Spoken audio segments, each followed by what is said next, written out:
ഭാരതം 80ാം സ്വാതന്ത്ര്യദിന നിറവിൽ നിൽക്കുമ്പോൾ ഡൽഹിയിലെ ചരിത്ര പ്രസിദ്ധമായ ചെങ്കോട്ട സാക്ഷ്യം വഹിച്ചത് സ്വതന്ത്ര ഭാരതത്തിന്റെ ചരിത്രത്തിലെ തന്നെ ഏറ്റവും മഹത്തായ ഒരു സാംസ്കാരിക ദേശീയ നിമിഷത്തിനാണ്. സ്വാതന്ത്ര്യാനന്തര ഭാരതത്തിന്റെ ചരിത്രത്തിൽ ആദ്യമായി ചെങ്കോട്ടയിലെ ഔദ്യോഗിക സ്വാതന്ത്ര്യദിന ചടങ്ങിൽ ദേശീയ ഗീതമായ വന്ദേ മാതരം ആലപിക്കപ്പെട്ടു.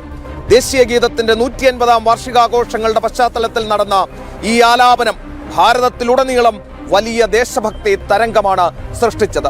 വാർത്തയിലേക്ക്.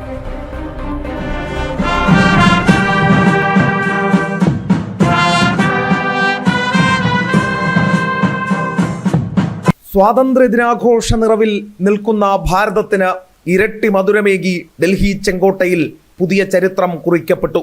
സ്വാതന്ത്ര്യാനന്തരം ഇതാദ്യമായാണ് ഓഗസ്റ്റ് 15-ന് ചെങ്കോട്ടയുടെ മതിൽക്കെട്ടുകളിൽ ദേശീയ ഗീതമായ വന്ദേ മാതരം ഔദ്യോഗികമായി ആലപിക്കപ്പെടുന്നത്.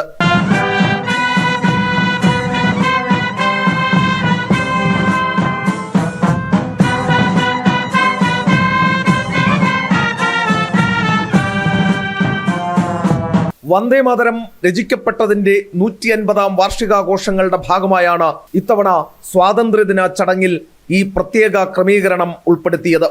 വന്ദേ മാതരം ആലേഖനം ചെയ്ത പതാക വഹിച്ച് ഹെലികോപ്റ്റർ വഴി പുഷ്പവൃഷ്ടി നടത്തിയതും ശ്രദ്ധേയമായി. ബങ്കിം ചന്ദ്രൻ രചിച്ച ഈ അനശ്വര ഗീതം സ്വാതന്ത്ര്യ സമരകാലത്ത് നാടിനെ ഒന്നിപ്പിച്ച മന്ത്രമായിരുന്നു. പ്രധാനമന്ത്രി നരേന്ദ്രമോദി പതാക ഉയർത്തുന്ന ചടങ്ങിനോടനുബന്ധിച്ചാണ് ചെങ്കോട്ടയിലെ സദസ്സ് മുഴുവൻ വന്ദേ മാതരത്തിന്റെ അലയൊലികളാൽ മുഖരിതമായത്.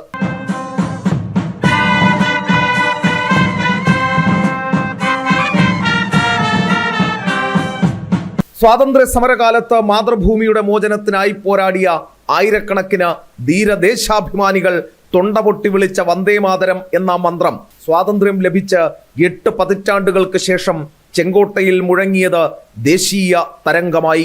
രാജ്യത്തിന്റെ സ്വാതന്ത്ര്യത്തിനു വേണ്ടി പോരാടിയ ധീര ദേശാഭിമാനികൾക്കുള്ള ആദരവായി മാറിയ ചരിത്ര നിമിഷം യാഥാർത്ഥ്യമാക്കിയത് സാംസ്കാരിക തനിമയും ദേശീയതയും ഉയർത്തിപ്പിടിക്കുന്ന മോദി സർക്കാരിന്റെ ഉറച്ച തീരുമാനമാണ്.